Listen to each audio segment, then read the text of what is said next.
Magandang araw mga mag-aaral. Ngayong araw na ito, ang topic natin ay division of polynomials.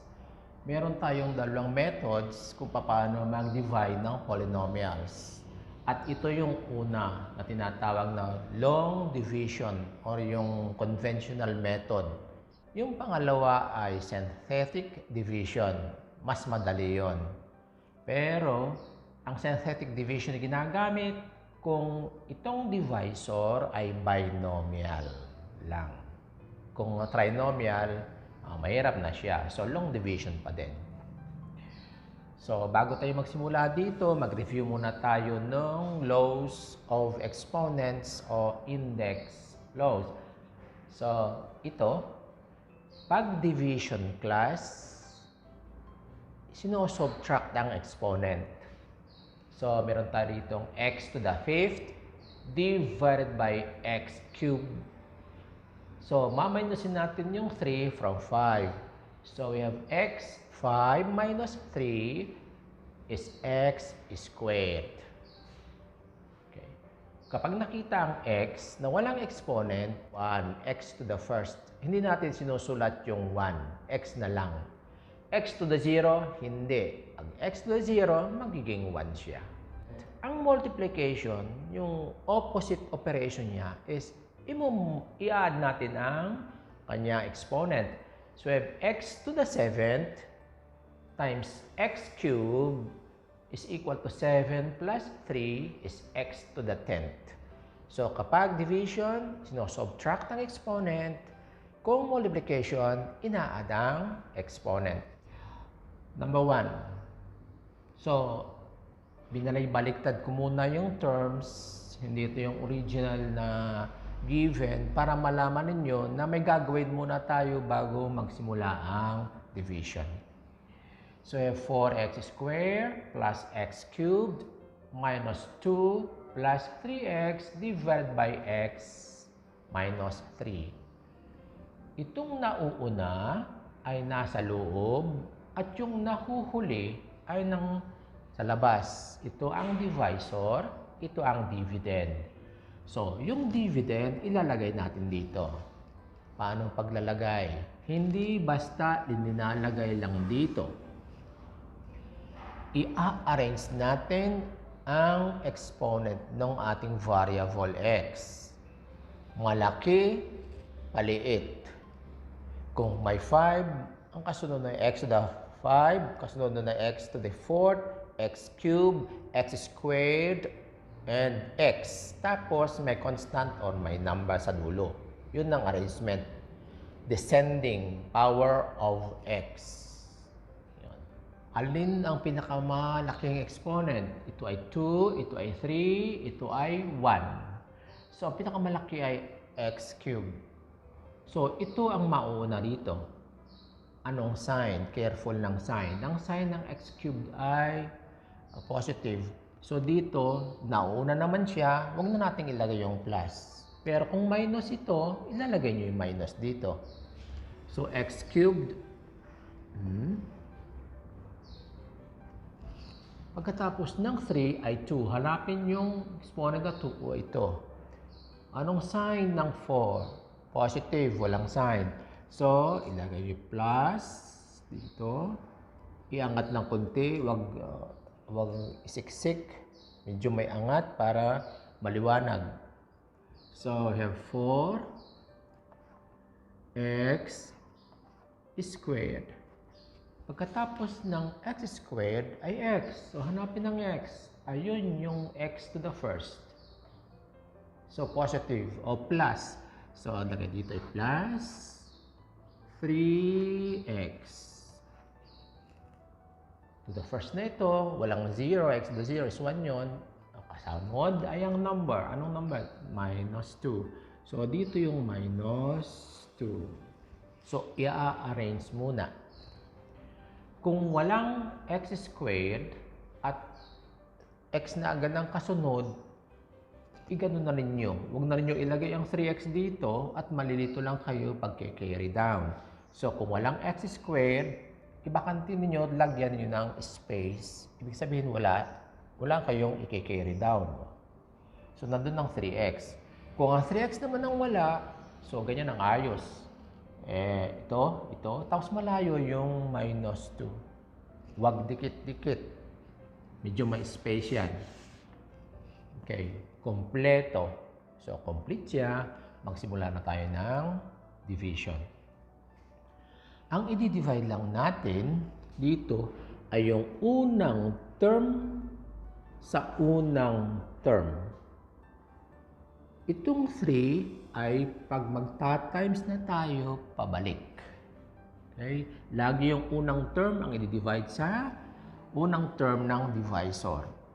So, sign muna. Ito ay positive, walang problema. Kalimitan naman ito ay laging positive. So, kung anong sign dito, nito, ay siya ring sign doon.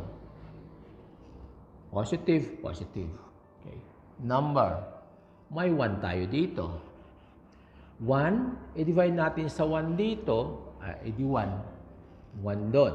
Huwag na natin ilagay. So, x3 divided by x to the first, may 1 doon. 3 minus 1 ay 2. So, x2. Yun. 2 or x squared times x is x. Anong gagawin sa times? Addin na exponent. 2 plus 1 and visible na exponent is equal to 3. Dapat ito ay parehas. Equal. Same signs.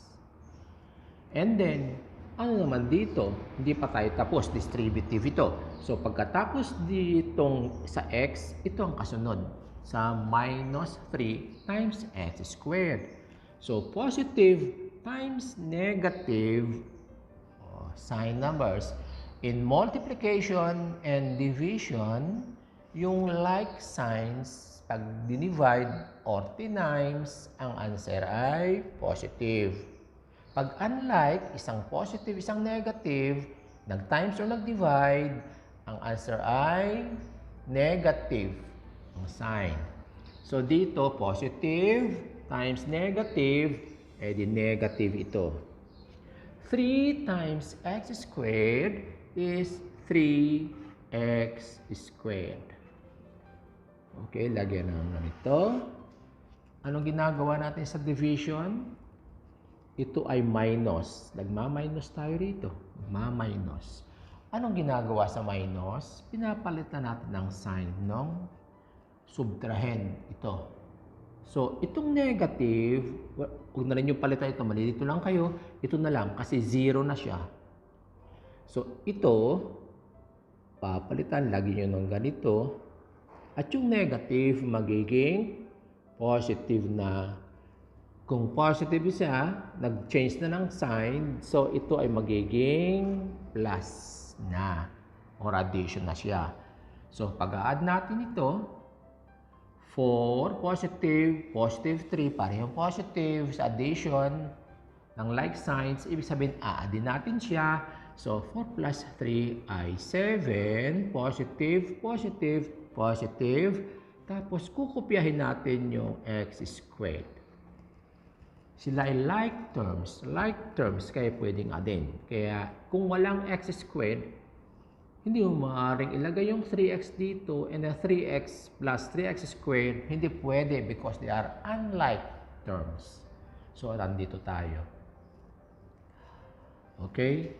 Wag nyong kalilimutan dito. Pagkatapos mag-times, yung ma-minus, papalitan nyo ng sign. At kalimitan yun ang error o mistake ng nagsosolve, hindi napapalitan or nalimutang palitan tapos inan. Wag kalimutang baguhin ang sign nito. Kalimitan ito. Okay, bring down x squared ito. Ang kasunod na niya ay yung x to the first. So, carry down dito tayo. Ito ibababa na. 3x. Minus 2 nandun pa rin siya. Okay, ito ang i-divide again, dito lang. Okay, divide. Sign nito ay plus or positive, so positive dito. 7 divided by 1, 7 din. X2 divided by x, 2 minus 1 is 1. So, we have x to the first. O, huwag na ilagay yung 1. 7x. And then, pag times, dito rin yun, lagay na lang nyo 7x squared. Next, ito naman. Huwag kalimutan, may minus 3 pa rito. Positive times negative ay negative. 7 times 3 is 21. O yung x, kalimutan, o x. And then yan ay minus. Anong ginagawa sa minus? Papalitan ito, magiging siyang negative. Papalitan ito, iganyan ninyo para makita ninyo bago mag-add ay pinalitan. So ito ay magiging plus at addition na ang operation. So ito, 0. And then ito, positive and positive, add-in natin. So we have 21 plus 3 is 24x. Okay, sign positive, positive, positive. Next. Okay, bring down yung minus 2 kasi ang kasunod ng x to the first ay a number. So we have minus 2. Okay, ito namang 24, positive siya. So positive siya. And then, okay, 24. So ito ay 24 din.